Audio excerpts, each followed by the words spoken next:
ಜೊತೆ Dorper full blood breeders ಐತೆ ಮತ್ತು 200+ Dorper sheep at DS sheep farms. ಬನ್ನಿ ಹೋಗಿ ನೋಡಲ್ಲ.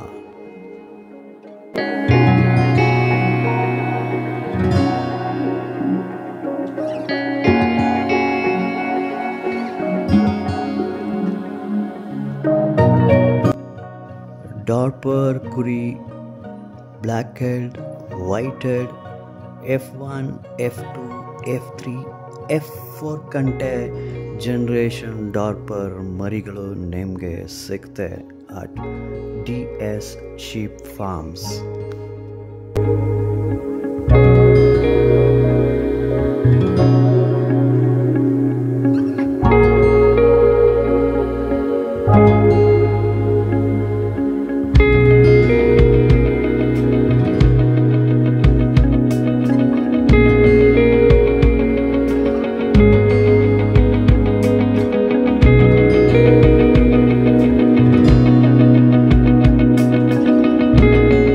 ನಮಸ್ತೆ ಸರ್. ನಮಸ್ತೆ ಸರ್. ಸರ್ ನಿಮ್ಮ ಹೆಸರೇನು? ಮುರಳಿ ಅಂತ ಸರ್. ಸರ್ ನಿಮ್ಮ ಕುರಿ ಫಾರ್ಮ್ನ ಹೆಸರೇನು ಮತ್ತೆ ಲೊಕೇಶನ್ ಯಾವ ಊರು ಬರ್ತಾ ಹೇಳಿ sir. Sir DS sheep farm ಅಂತ, Chakkalli, Chikkaballapur taluk, district. Okay. Near bypass 1 kilometre ಇರುತ್ತೆ ಸರ್ ಇಲ್ಲಿಂದ. ಓಕೆ. ಲ್ಯಾಂಡ್ ಮಾರ್ಕ್ ಹೇಳ್ತಾರೆ ಸರ್, ಇದು ಪಕ್ಕ ನಿಮ್ಗೆ ಏನು ಬರ್ತದೆ? ಹೂ ಮಾರ್ಕೆಟ್ ಬರ್ತದೆ. ಹೂ ಮಾರ್ಕೆಟ್ ಬರುತ್ತೆ ಸರ್, ಇಲ್ಲೇ 1 ಕಿಲೋಮೀಟರ್. ಸರ್ ನಿಮ್ಮ ಹಿಂದೆ ನಿಮ್ಮ ಕೊಟ್ಟಿಗೆ ನೋಡ್ತಾ ಇದ್ದೀನಿ, ಬಹಳ ಸೂಪರ್ ಆಗಿ ಸೆಟಪ್ ಮಾಡಿದ್ರೆ. ಒಳಗಡೆ ಸೆಟಪ್ ಅಂತ ತೋರಿಸ್ಲಾ, ಸೂಪರ್ ಆಗಿ ಕೊಟ್ಟಿಗೆ ಮಾಡಿದಿರಾ. ಇದನ್ನ ಮೆಷರ್ಮೆಂಟ್ ಹೇಳ್ಬೋದಾ ಸರ್? 170ಕ್ಕೆ 20 ಅಡಿ ಇದೆ ಸರ್ ಇದು. ಹೌದಾ? 170 ಅಡಿ ಉದ್ದ, 20 ಅಡಿ ಅಗಲ ಇದೆ ಸರ್. ಹೌದಾ? Okay okay sir. ಇದರಲ್ಲಿ ಎಷ್ಟು ಕುರಿ ಮಡಗಬಹುದು ಸರ್ ಈ ಜಾಗ? ಸರ್ ಅಂದಾಜು ಒಂದು 200 ಕುರಿ ಸಾಕ್ಬೋದು ಸರ್ ಇದು. 200 ಕುರಿ. ಓಕೆ. ಇದು ಈ ಕುರಿ ಯಾವ ತಳಿ ಅದೆಲ್ಲ ಒಳಗಡೆ ಹೋಗಿ ನಮ್ಗೆ ವ್ಯೂಸ್ ತೋರಿಸ್ಲಾ ಸರ್? ಇವ್ರು ನಿಮ್ ಜೊತೆ ಇರೋರು ಇವರು? ಸರ್ ನಮ್ಮ ಸಹಪಾಠಿಗಳು ಇವರು, ನಮ್ಮ ಸಹಾಯಕ್ಕಿದ್ದಾರೆ. ಓಕೆ. ಇವರು ನಾವು ಇನ್ನೊಬ್ರು ಇದ್ದಾರೆ, ಓಕೆ. ಮೂವರು ಇದು ಮಾಡ್ತೀವಿ. ನೀವೆಲ್ಲ ಸೇರಿಸ್ಕೊಂಡು ಇದನ್ನ ಮೇಂಟೈನ್ ಮಾಡ್ತಾ ಇದೀವಿ ಸರ್ ಇವೆಲ್ಲ. Okay sir. ಸರಿ, ಇದು ನೀವು ಇಲ್ಲೇ ಇರ್ತೀರಾ ಸರ್? ನೀವು ಇಲ್ಲೇ ಇರ್ತೀವಿ ನಾವು. ನೀವು 24 hours ಇಲ್ಲೇ ಕುರಿ ಎಲ್ಲ ನೋಡ್ತೀರಾ? ಇಲ್ಲೇ ಇರ್ತೀವಿ. ಎಷ್ಟು ವರ್ಷ ಮಾಡ್ತಾ ಇದ್ದೀರಾ ಸರ್? 2 ವರ್ಷದಿಂದ ನಾವು ಇಲ್ಲಿದ್ದೀವಿ. ಅದಕ್ಕಿಂತ ಮುಂಚೆ ಫಾರ್ಮ್ ಸ್ಟಾರ್ಟ್ ಮಾಡಿ 5 ವರ್ಷ ಆಯ್ತು. 5 ವರ್ಷ ಅನುಭವ ಅದ. ಓಕೆ. 2 years ಆಯ್ತೈತೆ. ಈ ಕುರಿ ಸಾಕಾಣಿಕೆ ಏನು ಖುಷಿ ಕೊಡ್ತಾ ಇದ ನಿಮ್ಗೆ? ಇದು ತುಂಬಾ ಖುಷಿ ಇದೆ ಸರ್. ಓಕೆ, ಬನ್ನಿ ಸರ್. ನಿಮ್ಮ ಕುರಿ ಸ್ಪೆಷಲ್ ಕುರಿಗಳು ಇಟ್ಟಿದ್ದೀರಾ, ನಮ್ಮ ವ್ಯೂಸ್ ತೋರಿಸ್ನಾ, ಬನ್ನಿ ಸರ್. ಸರ್ ನೋಡ್ತಾ ಈ ಕುರಿ ನೋಡ್ತಾ ಎಲ್ಲ ಬ್ಲಾಕ್ ಕಡೆ ಬಾಡಿ ಎಲ್ಲ ಫುಲ್ ವೈಟ್ ಆಗಿ ನೋಡಕ್ಕೆ ಅಷ್ಟು ಬ್ಯೂಟಿಫುಲ್ ಆಗಿದೆ ಸರ್. ಯಾವ ತಳಿ ಸರ್ ಇದು? ಸರ್ ಇದು ಡಾರ್ಪರ್ ಅಂತ, ಬೇಸಿಕಲಿ ಇದು ಸೌತ್ ಆಫ್ರಿಕಾಯಿಂದ ಸ್ಟಾರ್ಟ್ ಆಗಿರೋವಂಥ ತಳಿ. ಇದು ನಮ್ಮಲ್ಲಿ ಬ್ಲ್ಯಾಕ್ ಹೆಡ್ಡು ಇದೆ ಮತ್ತು ವೈಟ್ ಹೆಡ್ಡು ಇದೆ. Okay sir. ಈ ಡಾರ್ಪರ್ ತಳಿಗೆ ಮುಂಚೆ ಯಾವ ತಳಿ ನೀವು ಸಾಕಿದೆ ಸರ್? ಸರ್ ನಾವು ಮೊದಲು 2020ರಲ್ಲಿ ರಾಂಬುಲೆಟ್ ಅಂತ ಕೆಲವು ಕುರಿಗಳನ್ನ ತಂದು ಅದ್ರ ಮೇಲೆ ಒಂದು ಡಾರ್ಪರ್ ಬ್ರೀಡರ್ನ ತಂದು ಕ್ರಾಸ್ ಮಾಡಿಸಿ ನಾವು ಮರಿ ಮಾಡಿಸಿದ್ವಿ. ಅದಾದಮೇಲೆ ನಮ್ಮಲ್ಲಿ ಈಗ ಸುಮಾರು 200 ಕುರಿವರೆಗೂ ಬರೀ ಡಾರ್ಪರೇ ಇದೆ.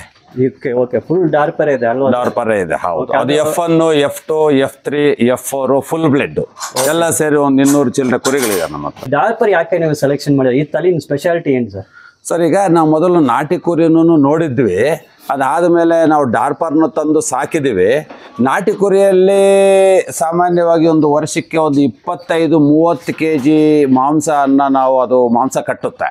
ಈ ಡಾರ್ಪರು ಅದೇ ಒಂದು ವರ್ಷಕ್ಕೆ ಸರಿಸುಮಾರು 80ರಿಂದ 100 kgಯಷ್ಟು ಮಾಂಸವನ್ನು ಕಟ್ಟೋದ್ರಿಂದ ನಮ್ಗೆ ಈ ಕುರಿಯನ್ನು ಸಾಕೋದ್ರಿಂದ ಅಧಿಕ ಲಾಭ.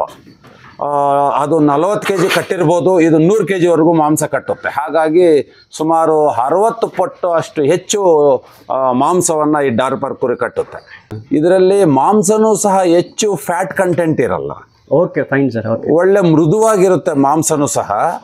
ಜನ ಹೆಚ್ಚು ಇಷ್ಟಪಡ್ತಾರೆ ಈ ಮಾಂಸನ ತಿನ್ನಲಿಕ್ಕೆ, ಬಳಸಲಿಕ್ಕೆ ಹೆಚ್ಚು ಜನ ಇಷ್ಟಪಡ್ತಾರೆ ಸರ್. ನೋಡೋಕ್ಕೆ ಅಷ್ಟು ಹ್ಯೂಜ್ ಆಗೇ ಇದೆ ಸರ್. ಇದನ್ನೇ ನಿಮ್ಮ ಬ್ರೀಡರ್ ಸರ್? ಎಲ್ಲಿಂದ ತಂದಿರೋದು ಸರ್? ಇದು ಸೌತ್ ಆಫ್ರಿಕಾಯಿಂದ ನಾವು ಇದನ್ನು ಇಂಪೋರ್ಟ್ ಮಾಡಿಕೊಂಡಿದ್ದು. ಇದು ಬ್ಲ್ಯಾಕ್ ಹೆಡ್ಡು. ಇದು ಸರಿಸುಮಾರು 115 kg ತೂಕ ಇದೆ ಸರ್ ಇದು. ಓಕೆ. ನಮ್ಮಲ್ಲಿ ಮೈನ್ ಬ್ಲ್ಯಾಕ್ ಹೆಡ್ಡಲ್ಲಿ ಇದು ಬ್ರೀಡರ್ ಆಗಿ ನಾವು ಬಳಸ್ಕೊತಾ ಇದ್ದೀವಿ. ಇದರಲ್ಲಿ ಬರೋವಂಥ ಮರಿಗಳು ಆ ತಕ್ಷಣ ಹುಟ್ಟಿದಾಗ ನಾವು ತೂಕ ಮಾಡಿದಾಗ ಸುಮಾರು 5.5ವರೆಗೂ ತೂಕ ಬಂದಿರೋಂಥ ಮರಿಗಳನ್ನು ನಮ್ಮಲ್ಲಿ ಈಗಾಗಲೇ ಕಂಡಿದ್ದೀವಿ ಸರ್. ಓ ಮಿನಿಮಮ್ 5 ಕಿಲೋಗೆ ಹೆಚ್ಚಾಗಿದೆ ಇರುತ್ತೆ. 4ರಿಂದ ಸ್ಟಾರ್ಟ್ ಆಗುತ್ತೆ, Okay, ಒಂದು 5.5 kg ಇದುವರೆಗೂ ನಮಗೆ ಮರಿಗಳನ್ನ ನಾವು ಕಂಡಿದ್ದೀವಿ ಸರ್. ಬಂದಿದೆ ಒಳ್ಳೆ ಮರಿಗಳು. ಬ್ಲ್ಯಾಕ್ ಹೆಡ್ ಅನ್ನ ನಾವು ಬ್ರೀಡರ್ ಆಗಿ ಬಳಸ್ಕೊಂಡಾಗ ಬ್ಲ್ಯಾಕ್ ಹೆಡ್ ಮರಿಗಳು ಹೆಚ್ಚು ಬರ್ತವೆ. ಹೌದಾ ಸರ್? ಓಕೆ. ಹೌದು. ಅದಾದ ಮೇಲೆ ನಮ್ಮಲ್ಲಿ ವೈಟ್ ಹೆಡ್ ಸಹ ಫುಲ್ ಬ್ಲಡ್ ಡಾರ್ಪರ್ಗಳಿದೆ. ಅದನ್ನ ನಾವು ವೈಟ್ ಹೆಡ್ ಕುರಿಗಳಿಗೆನೆ ಅದನ್ನ ನಾವು ಕ್ರಾಸಿಂಗ್ ಬಿಡುವಂತದನ್ನು ಮಾಡ್ತಾ ಇದ್ದೀವಿ. ಹೌದಾ ಸರ್? ಸರ್ ಇದು ಈಗ ಎಷ್ಟು ಹಲ್ಲಾಗಿದೆ ಸರ್ ಇದು? ಸರ್ ಇದು 6 ಆಗಿದೆ ಸರ್ ಈಗ. ಹೌದಾ? ನಿಮ್ ಜೊತೆ ಎಷ್ಟು ವರ್ಷನ ಇದೆ ಸರ್ ಇದು? ಸರ್ ಈಗ ಸುಮಾರು 1.5 ವರ್ಷದಿಂದ ನಮ್ಮ ಹತ್ರ ಇದೆ ಸರ್ ಇದು. 1.5 ವರ್ಷನ ಸರ್? ಹೌದು. ಸೊ ಸುಮಾರು ಕುರಿಗಳು ಈ ಬ್ಲಡ್ ಲೈನ್ ಎಲ್ಲ ಬರ್ತಾ ಇದೆ ಅಲ್ಲ? ಹೌದು. ಸುಮಾರು ಎಷ್ಟು ಕುರಿಗಳು ಈಗ ತೆಗಿದೆ ಸರ್? ಸರ್ ಈಗಾಗಲೇ ಇದರಿಂದ ನಮಗೆ ಒಂದು 40-50 ಕುರಿಗಳಿಗೆ ಕ್ರಾಸ್ ಆಗಿ ಮರಿಗಳು ಬಂದಿದೆ ಸರ್. ಬ್ರೀಡಿಂಗ್ ಅಂತ ಇದನ್ನು 1 ವರ್ಷ ಆಗ್ಬೇಕಲ್ಲ ಸರ್ ಬ್ರೀಡಿಂಗ್ ರೆಡಿ ಆಗೋದಕ್ಕೆ? ಹೌದು ಸರಿ. ಸುಮಾರು ಯಾವುದೇ ಒಂದು ಮರಿ 1 ವರ್ಷ ಅದಕ್ಕೆ ವಯಸ್ಸಾಗಿರ್ಬೇಕಾಗುತ್ತೆ. ನಾವು ಬ್ರೀಡಿಂಗ್ ಪರ್ಪಸ್ಗೆ ಅದನ್ನು ಬಳಸ್ಕೋಬೇಕಂದ್ರೆ ಸರಿ ಸುಮಾರು 1 ವರ್ಷ ಅದಕ್ಕೆ ವಯಸ್ಸಾಗಿರ್ಬೇಕಾಗುತ್ತೆ ಸರ್. ಇದು 1 ವರ್ಷ 2 ತಿಂಗಳಾಗಿದೆ. ಇದು white head full blood breeder. ಇದು ಸಹ ನಮ್ಮಲ್ಲಿ ವೈಟ್ ಹೆಡ್ ಡಾರ್ಪರ್ ಕುರಿಗಳಿಗೆ F2ಗೆ F3ಗೆ ಅದ್ರ ಮೇಲೆ F3 F4 ಅದಕ್ಕೆಲ್ಲ ಕ್ರಾಸಿಂಗ್ ಪರ್ಪಸ್ ಆಗಿ ಇದನ್ನು ಒಂದು ಪರ್ಚೇಸ್ ಮಾಡಿದೀವಿ ನಾವು. ಈ ತರ ನಮ್ಮಲ್ಲಿ ಬ್ರೀಡರ್ಗಳು ಸೇರಿ ಸುಮಾರು 6 ಫುಲ್ ಬ್ಲಡ್ ಬ್ರೀಡರ್ಗಳು ನಮ್ಮ ಹತ್ರ ಇದೆ ಸರ್. ಈ 6ರಿಂದ 200 ಕುರಿಗಳಿಗೆ ನಾವು ಕ್ರಾಸಿಂಗ್ಗೆ ಬಳಸ್ಕೊತಾ ಇದ್ದೀವಿ. Okay sir. ಈಗ ನಾವು ವೈಟ್ ಹೆಡ್ ಮತ್ತು ಬ್ಲ್ಯಾಕ್ ಹೆಡ್ ಬ್ರೀಡರ್ಸ್ ತೋರಿಸ್ತೀನಿ. ಈಗ ವೈಟ್ ಹೆಡ್ ಬ್ಲ್ಯಾಕ್ ಹೆಡ್ ಅದರಿಂದ ಬರೋ ಮರಿಗಳು ಯಾವುದು ಹೆಚ್ಚಾಗಿ ವೆಯ್ಟ್ ಗೇನಲ್ಲಿ ಬರ್ತಾ ಇದೆ ಸರ್? ಸರ್ ಇದರಲ್ಲಿ ಬ್ಲ್ಯಾಕ್ ಹೆಡ್ ವೈಟ್ ಹೆಡ್ ಅಲ್ಲಿ ಯಾವುದ್ರಲ್ಲಿ ಹೆಚ್ಚು ಅಂತ ಅನ್ನೋದೇನಿಲ್ಲ. ಎರಡರಲ್ಲೂ ಆಲ್ಮೋಸ್ಟ್ ಡಾರ್ಪರ್ ಜಾತಿ ಆಗಿರೋದ್ರಿಂದ ಸೇಮ್ ತೂಕ ಬರುತ್ತೆ ನೋಡಿ. ಈಗ ಬ್ಲ್ಯಾಕ್ ಹೆಡ್ 117 kg ಇತ್ತು. ಈಗ ಇದು ವೈಟ್ ಹೆಡ್ ಅಷ್ಟೇ ಸೇರಿ ಸುಮಾರು 100 kg ಇದೆ. ಇದು 100 kg ತೂಕ ಇದೆ. ಇದು ಎಷ್ಟೆಲ್ಲ ಆಗಿದೆ ಈಗ ಸರ್? ಇದು ಈಗ ಇನ್ನು 2 ಆಗಿದೆ. ಈಗ ಇತ್ತೀಚೆಗೆ ಇದು 1 ವರ್ಷ 1 ತಿಂಗಳು ಮರಿ. ಈಗ ಒಂದು 2 ಆಗಿದೆ ಅಷ್ಟೇ. ಇದ್ರ ಜೊತೆ ನಾವು ಬ್ರೀಡಿಂಗ್ ಕ್ರಾಸಿಂಗ್ ಮಾಡ್ತಾ ಇದ್ದೀವಿ. ಹೌದು. ನಾವು ಈಗ 1 ತಿಂಗಳಿಂದ ಇದನ್ನ ಕ್ರಾಸಿಂಗ್ ಆಗಿ ಬಿಟ್ಟಿದ್ದೀವಿ. ಸೊ ಇದರಲ್ಲೂ ಸಹ ಈಗಾಗಲೇ ಕ್ರಾಸಿಂಗ್ ನಡೀತಾ ಇದೆ.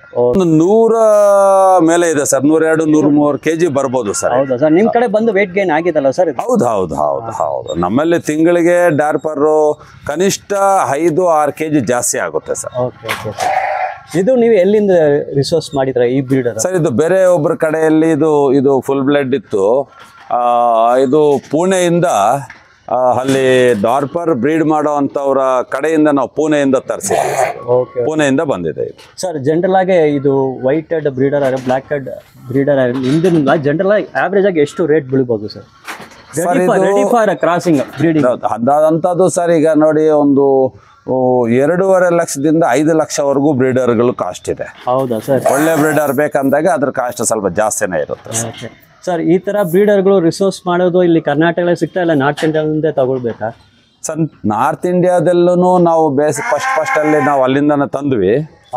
ಕರ್ನಾಟಕದಲ್ಲೂ ಅವೈಲಬಿಲಿಟೀಸ್ ಇದೆ ಸರ್. ಇತ್ತೀಚೆಗೆ ಅತಿ ಹೆಚ್ಚು ಜನ ಈಗ ನೀವು ಗಮನಿಸಿರ್ತೀರ, ITBTಯಲ್ಲಿರೋರಾಗಿರ್ಬೋದು, ಡಾಕ್ಟರ್ಸ್ ಆಗಿರ್ಬೋದು, ಇನ್ನೂ ಒಂದು ಬೇರೆ ಬೇರೆ ಡಿಪಾರ್ಟ್ಮೆಂಟಲ್ಲಿ ಇರೋವಂಥ ವ್ಯಕ್ತಿಗಳು, ಗೌರ್ಮೆಂಟ್ ಎಂಪ್ಲಾಯೀಸ್ ಆಗಿರ್ಬೋದು, ಅವರೆಲ್ಲರೂ ಈ ದಿನಗಳಲ್ಲಿ ನಮ್ಮ ಕುರಿ ಫಾರಮನ್ನು ಮಾಡುವಂಥದ್ದು ಅತಿ ಹೆಚ್ಚಾಗಿ ಕಾಣ್ಬೋದು ಸರ್. ಕಾರಣ ನೋಡಿ, ಯಾವುದೇ ಒಂದು ಬೆಳೆಗಾಗಲಿ ಅಥವಾ ಒಂದು ಐಟಮ್ಗಾಗಲಿ ರೇಟು ಏರುಪೇರು ಆಗುವಂಥದ್ದು, ಸಾಮಾನ್ಯ ಕಡಿಮೆ ಆಗುವಂಥದ್ದು, ಜಾಸ್ತಿ ಆಗುವಂಥದ್ದು, ಲಾಸ್ ಆಗುವಂಥದ್ದು ಇರುತ್ತೆ. ಇದರಲ್ಲಿ ಲಾಸು ಅನ್ನೋದು ಕಡಿಮೆ ಸರ್.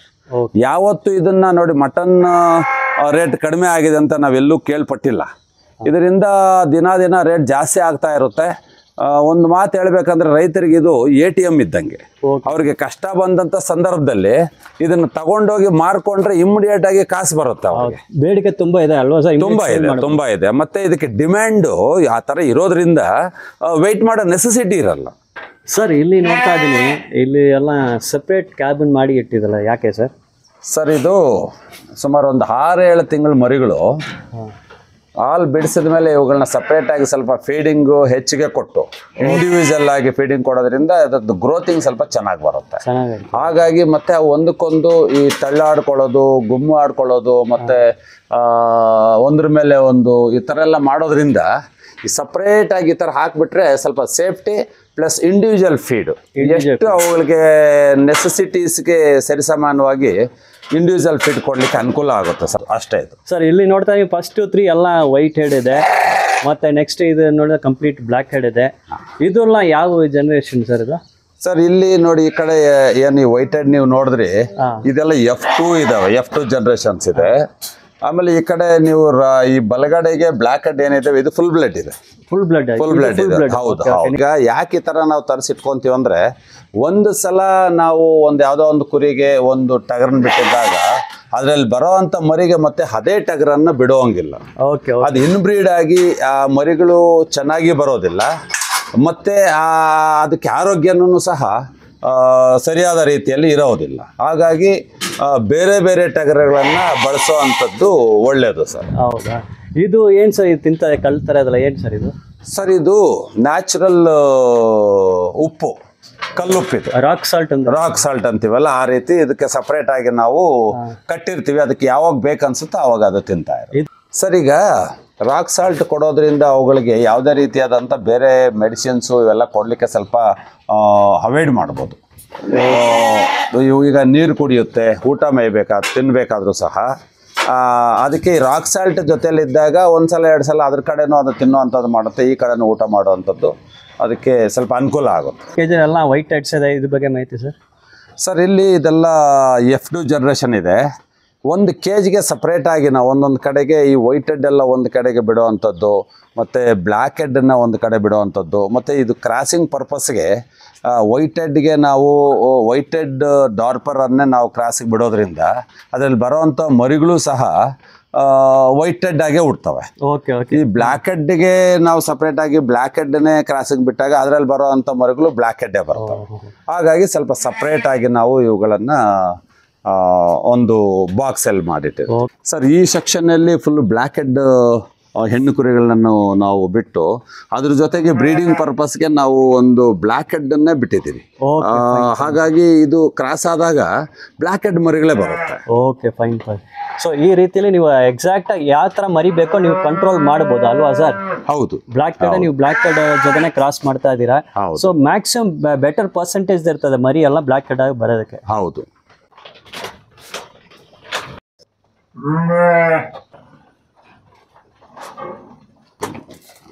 ಮಾಡಿದ್ ನಿಧಾನ. ಎಸ್, ಈ ಪೊಸಿಷನ್ ಚೆನ್ನಾಗಿದೆ ಇದು. ಸರ್ ಇಲ್ಲಿ ವೈಟ್ ಹೆಡ್ ಇದೆ, ಇದು ಬೇಗ ಮಾಹಿತಿ ಕೊಡಿ ಸರ್. ಇದು ನೋಡಿ, ಈಗ ನೀವು ನೋಡ್ತಾ ಇರೋವಂಥದ್ದು ಇದು ಫುಲ್ ಡಾರ್ಪರ್. ಇದು ಸುಮಾರು 90 ರಿಂದ 100 kg ತೂಕ ಬರುತ್ತೆ. ಹೆಣ್ಣು ಕುರಿ ಇದು 100 kgವರೆಗೂ ತೂಕ ಬರುತ್ತೆ. ಅದ್ರ ಪಕ್ಕದಲ್ಲಿರುವಂಥದ್ದು ಫುಲ್ ಡಾರ್ಪರ್, ಅದು ನಮ್ಮಲ್ಲೇ ಹುಟ್ಟಿರೋಂಥ ಮರಿ. ಈಗ ಅದು ಒಂದೂವರೆ ವರ್ಷದ್ದು ಮರಿ. ಅದು ಸುಮಾರು ಒಂದು 80 ಮೇಲೆ ತೂಕ ಬರುತ್ತೆ ಸರ್ ಅದು. ಹಾಗಾಗಿ ಡಾರ್ಪರ್ನ ನಾವು ಈ ಕುರಿಗಳನ್ನು ನೋಡ್ತಾ ಇದ್ರೆ ನಾವು ಸಾಕಬಹುದು ಅನ್ನೋವಂಥದ್ದು ಪ್ರತಿಯೊಬ್ಬ ರೈತರಿಗೂ ನಮ್ಮ ಕಣ್ಣು ಮುಂದೆ ನೋಡಿರೋಂಥದ್ದು, ಅದನ್ನು ನಂಬಬಹುದು ರೈತರು. ಖಂಡಿತ ನಿಮ್ಮ ಫ್ಯಾಮಿಲಿ ಹುಟ್ಟಿದ್ದು ಇಷ್ಟು ತೂಕ ಬಂದಿದೆ ಆಲ್ರೆಡಿ ಅಲ್ವಾ ಸರ್? ಹೌದು. ಇನ್ನೂ ಗ್ರೋತ್ ಇದೆ, ಇದನ್ನು ಸ್ಟಾಪ್ ಆಗಿಲ್ಲ, ಇನ್ನೂ ವೆಯ್ಟ್ ಗೇನ್ ಆಗುತ್ತೆ, ಬರುತ್ತೆ ಸರ್. ಸರ್ ಈ ಮರಿ ಬಗ್ಗೆ ಮಾಹಿತಿ ಕೊಡಿ ಸರ್. ಎಷ್ಟು ದಿನ ಆಗಿದೆ ಹುಟ್ಟಿ? ಸರ್ ಇದೊಂದು 12 ದಿನ ಆಗಿದೆ ಮರಿ ಹುಟ್ಟಿದಾಗಲೇ ಇದು 5 kg 550 ಗ್ರಾಮ್ ಇತ್ತು. ಈಗ ಸುಮಾರು ಒಂದು 11 kgವರೆಗೂ ಬಂದಿದೆ ಸರ್. 12 ದಿವಸ ಆಗಿದೆ, ಒಂದು 11 kg ಅಷ್ಟು ಈಗ ಅದು ತೂಕ ಬಂದಿದೆ. ಆ ಕಡೆ ಚೆನ್ನಾಗಿದೆ.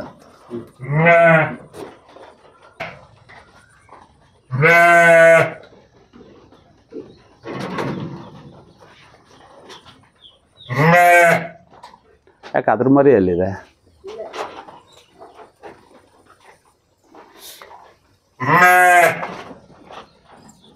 ಹಾಕಿದ್ದು ಆ ಕಡೆ ನಮ್ಮ ಹುಡುಗ.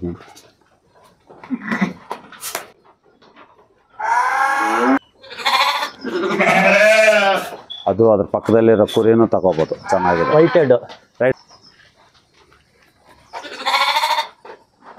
ಬಾಡಿ ಎಲ್ಲ ಬರಲಿ,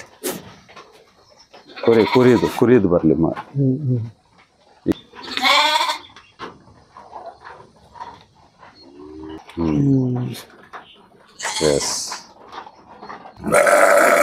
ಸರ್ ಇದು ನೋಡ್ತಾ ಇದ್ದೀನಿ, ಇದು ನಿಮ್ಮ ಫ್ಯಾಮಿಲಿ ಹುಟ್ಟಿದ್ದು ನೀವು ಹೇಳಿದ್ದೀರಲ್ಲ ಸರ್? ಹೌದು. ಮಾಹಿತಿ ಕೊಡಿ ಸರ್. ಸರ್ ಇದು F4 ಜನರೇಷನ್ನು. ಸುಮಾರು ಒಂದು 2 ವರ್ಷ ಆಗಿದೆ ಇದು ಹುಟ್ಟಿ, ನಮ್ಮಲ್ಲೇ ಹುಟ್ಟಿದ್ದು. ಇದರ ತಾಯಿ F3. ಓಕೆ. ಹಾಗಾಗಿ ಇದು F4 ಜನ್ರೇಷನ್ ಆಗಿ ನಮ್ಮಲ್ಲೇ ಹುಟ್ಟಿದ್ದು. ಸುಮಾರು ಇದು ಒಂದು 90 kg ತೂಕ ಇದೆ sir. Okay okay sir.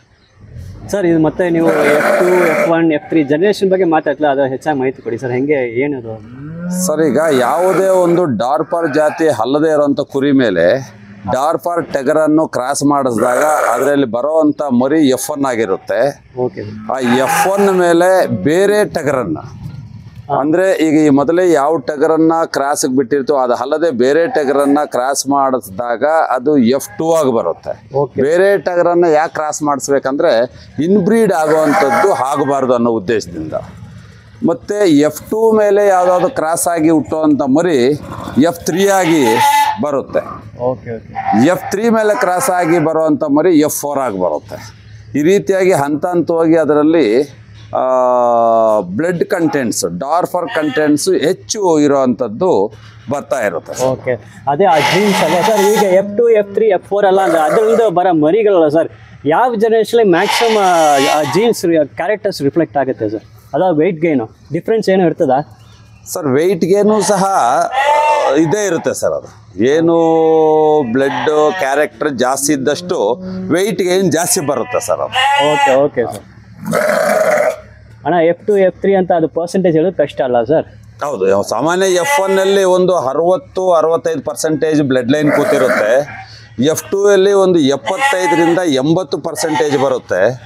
F3 ಒಂದು 90ರವರೆಗೂ ಬ್ಲಡ್ ಲೈನ್ ಕೂತ್ಕೊಳ್ಳುತ್ತೆ ಸರ್. 90 ಹೌದು. F4 ಅಂದರೆ 95 ಈ ರೀತಿಯಾಗಿ ಬ್ಲಡ್ ಲೈನ್ ಕೂರುವಂಥದ್ದು ಸಾಮಾನ್ಯವಾಗಿ ಜಾಸ್ತಿ ಇರುತ್ತೆ. ಓಕೆ, ಈ ಜನರೇಷನ್ ಮೇಲೆ ಬೇಕಂದ್ರೆ ಕೂಡ ಸೆಲೆಕ್ಷನ್ ಮಾಡ್ಬೋದಲ್ಲ ಸರ್? ಹೌದು ಹೌದು ಹೌದು. ಅದು ರೇಟ್ ಡಿಫ್ರೆನ್ಸ್ ಆಗ್ಬೋದು.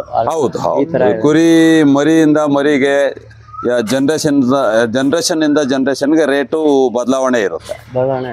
ತುಂಬ ಕಾಸ್ಟ್ಲಿ ಇರೋದು ಯಾವ ಜನರೇಷನ್ ಸರ್? ರೇಟ್ ಹೆಚ್ಚಾಗಿರೋದು ಅದು ಫುಲ್ ಬ್ಲಡ್ ಸರ್. ಫುಲ್ ಬ್ಲಡ್ಗೆ ಹೆಚ್ಚಿನ ರೇಟ್ ಇರುತ್ತೆ.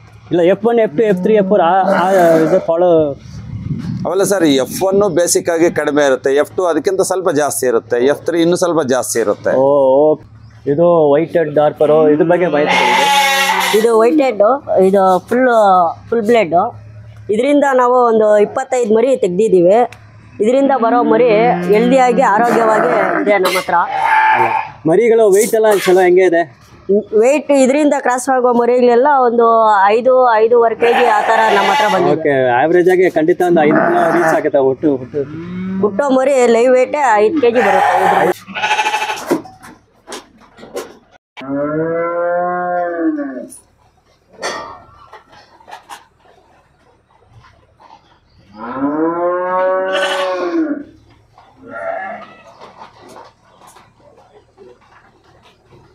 ನಮಸ್ತೆ ಸರ್. ನಮಸ್ತೆ. ನಿಮ್ಮ ಹೆಸರು ಯಾವ ಊರು? ನಮ್ಮ ಹೆಸರು ಬಂದು ಮನೋಜ್ ಕುಮಾರ್ ಅಂತ. ಇದು DS ಶಿವರಾಮ್ ಅಂತ. ಇದು ಲೊಕೇಟ್ ಬಂದು ಚಿಕ್ಕಬಳ್ಳಾಪುರ ತಾಲೂಕು ಅಂಡ್ ಡಿಸ್ಟಿಕ್ಕು ಚೊಕ್ಕಹಳ್ಳಿ ಗ್ರಾಮದಲ್ಲಿ. ಇಲ್ಲಿ ನೀವು ಎಷ್ಟು ವರ್ಷನ ಕೆಲಸ ಮಾಡ್ತಾ ಇದ್ದೀರಾ? ನಾವು 5 ವರ್ಷದಿಂದ ಇಲ್ಲಿ ಕೆಲಸ ಮಾಡ್ತಾ ಇದ್ದೀವಿ. ಈ ಕುರಿ ಸಾಕಾಣಿಕೆ ಹೆಂಗೆ ಇದೆ ನಿಮಗೆ? ಈ ತಳಿ ಇದು ಡಾರ್ಪರ್ ಅಂದ್ರೆ ನಟ್ಟಿಯಲ್ಲಿ ವೆಯ್ಟ್ ಇವೆಲ್ಲ ಸ್ವಲ್ಪ ತೂಕ ಕಮ್ಮಿ ಬರುತ್ತೆ. ಡಾರ್ಪರ್ ವೆಯ್ಟ್ ಗೇನು ಜಾಸ್ತಿ ಇರುತ್ತೆ. Okay okay. ನೀವು ಎಷ್ಟು ವರ್ಷ ಇಲ್ಲಿ ಕೆಲಸ ಮಾಡ್ತಾ ಇದ್ದೀರಾ? ನಾವು 5 ವರ್ಷದಿಂದ ಇಲ್ಲಿ ಕೆಲಸ ಮಾಡ್ತಾ ಇದ್ದೀವಿ. ಓಕೆ. ನಾಟಿ ಕುರಿನೂ ಸಾಕಿದ್ದೀವಿ ನಾವು. ಫಸ್ಟಲ್ಲಿ ಸ್ಟಾರ್ಟಿಂಗ್ ಇದರಲ್ಲಿ ನಾಟಿ ಕುರಿನೂ ಸಾಕಿದ್ವಿ.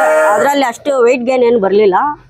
ಮತ್ತು ನಾವು ಡಾರ್ಪರು ಈ ಥರ ಯಾರೋ ಹೇಳಿದ್ರು, ಡಾರ್ಪರ್ ತೊಗೊಂಬರ್ರಿ ವೆಯ್ಟ್ ಗೇನ್ ಎಲ್ಲ ಬರುತ್ತೆ ಅಂತ ಹೇಳಿದ್ರು. ಅದಕ್ಕೋಸ್ಕರ ನಾವು ಡಾರ್ಪರ್ ತಳಿ ತೊಗೊಂಬಂದು ಡಾರ್ಪರು ಸಾಕ್ತಾ ಇದ್ದೀವಿ ಇವಾಗ. ವೆಯ್ಟ್ ಗೇನ್ ಚಲೋ ಇದೆ, ಮರಿಗಳು ಒಟ್ಟಿನ ಮರಿಗಳು ವೆಯ್ಟ್ ಚಲೋ ಇದೆ ಅಲ್ವಾ? ವೆಯ್ಟ್ ಎಲ್ಲ ಚೆನ್ನಾಗಿ ಬರುತ್ತೆ ಇದರಲ್ಲಿ.